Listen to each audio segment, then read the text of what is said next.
We've got a few updates for you guys. First of all, the fight of the night goes to Benoit and Thiago Moises. The performance bonuses go to Cyril and Morgan Charrière.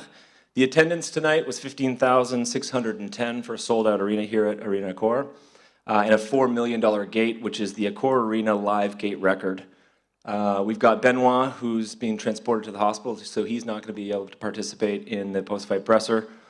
I'll open up the floor to questions from anybody. Hello. Just an update on Benoit. What is the issue? Why has he been sent to the hospital? What's that? Left foot and ankle exam. Okay. Outside of that, I mean, just an incredibly impressive evening for the French. Impressive performance by Cyril in the main event. Yeah. Curious of your takeaways from that fight.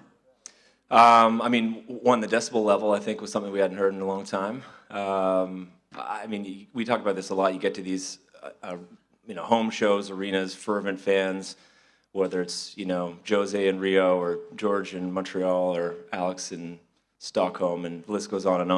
And you never think that you can get like that fever pitch even higher than it is before. That felt louder than last year. Yeah. I'm not sure what you guys think, but the role that went on during the main event, or the main card, I should say, with those wins, how competitive the matches were, exciting fights for the fans. It was great. I mean, we're walking away thinking, like last year, our feeling was, okay, it's first time in market. We'd worked so hard to get legalization in France.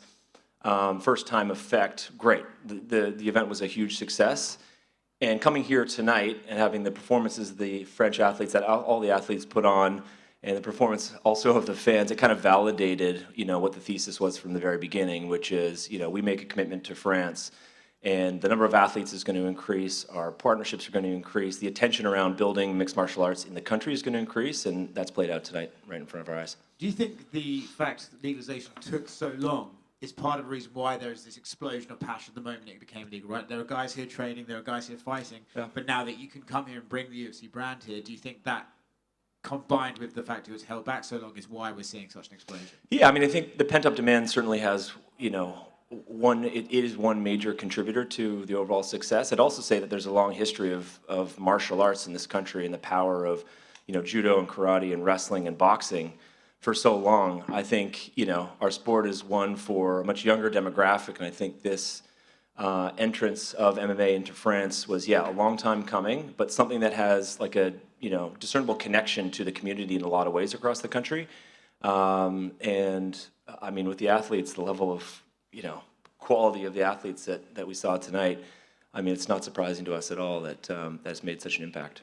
It's funny, right? Because every time we do one of these shows in Europe, it seems recently, we end up almost talking about the fans more than we do the fighters. But tonight, for example, they weren't just loud for the main event, the bigger name stars, but it was from the prelims on, and even their reaction to the graphics showing up, they were screaming and chanting for those as well. Yeah.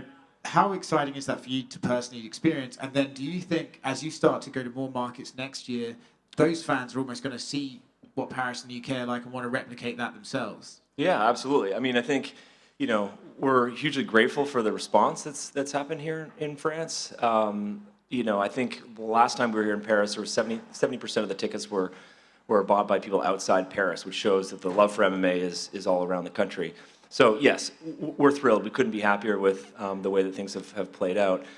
Whether other European countries look at France as a model, I mean, I was on the phone after the event with a couple guys back in Vegas who were saying, like, you could tell how loud it was on the broadcast.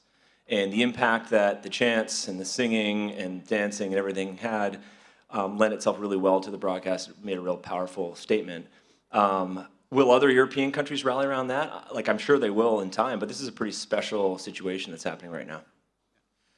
You said the first one, you kind of were expecting a home run. The second one validates that. Do you now see Paris and France as a market that guaranteed once a year, this is like an annual visit? Yeah, I mean, we'd love to. We've said it from, for many years as we were going through the legalization process and meeting with different constituents around the country, like this is a destination we want to be in every year. Next year's tough because of the Olympics. I mean, this year was tough because of the Rugby World Cup coming up and just making sure that, there's ability to sell tickets and, secure the hotels we need and all the transportation. So there's a lot of operational logistics that had to be considered. Next year is a different story with the Olympics and then the Paralympics, which goes really through September, which is typically when we're here. So it's going to be a bit of a different puzzle for us next year, but absolutely it's top of the list for us to come here every year. Thanks. Yes, sir. Are you considering organizing a fight night in another city in France? At a university? Another city. Oh, another Not in city. Paris. Pardon. Yes, we've had a lot of conversations, especially this week, about the other destinations that we could go. And if we're able to increase the output for France by more than just one event, there are a few different cities that we would consider. You know, we've talked about Marseille, which I think would be a good destination.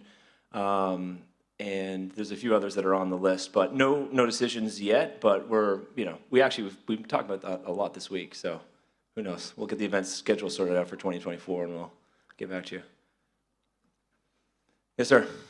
When you see stars break out, not just in France like Benoit Saint-Denis, but you also have fighters like Ilia Topuria, who has such a massive reach in Spain and Germany and Georgia, and there's loads of Jordan fighters. Does that motivate you to put on more European events and maybe over the next few years, looking at Germany, Spain as markets that to go to? Yeah, I mean, the flat answer is it does. I mean, I think every time there's sort of a breakout performance or someone seems to be climbing the ranks, Dana's like, we got to go to that country, right? We got to take advantage. I mean, it's one of the reasons why, we had the pay-per-view with Leon, right, in March. It's like we've got an opportunity to take an athlete to their home country at a point in their career which we can make the greatest impact. An event like that, because we don't typically have pay-per-views in European time, like that requires a lot of negotiations internally with some of our other partners. But yeah, the short answer is yes. We want to be. I mean, it's a completely different card if we've got that type of performance from all the French athletes, but we're not in France, right? Like the athletic competition is likely the same, but the impact that a live event has is different, and so we want to take advantage of those opportunities. And speaking of the UK, after London, Paul Craig was very passionate about UFC Glasgow. Now he's been booked with Brendan Allen. Yep. UFC Dublin, Glasgow. Are you looking at any more locations in a UK and Ireland sense that over the next year or so to go to? Yes, we are. I mean, we talked about Dublin last time. It's been a while since we've been into Glasgow, and I know that Paul was trying to curry a little favor for that opportunity. We've been in Manchester in a long time. So yeah, we are absolutely looking at different destinations throughout the UK. Thank you. Thanks. It's here. Hello. It's hard not to it's hard not to mention Poland, right? Gdańsk last 5 years ago, last one, and we have Rembecki now on the way. Gamrot obviously Las Vegas, because he's already massive. So what's with the Polish country? It's hard for me to give a firm answer, but it's top of our list. We've got a great relationship with Polsat, and we remember Gdańsk. We've been to Poland, I think, 3 times in our history, maybe. 2, Krakow and Gdańsk. Okay. Yeah. And I was there last time for Gdańsk. I remember how intense that was. So yeah, top of our list for her to come, but just nothing to report at the moment. Thank you so much. You're welcome.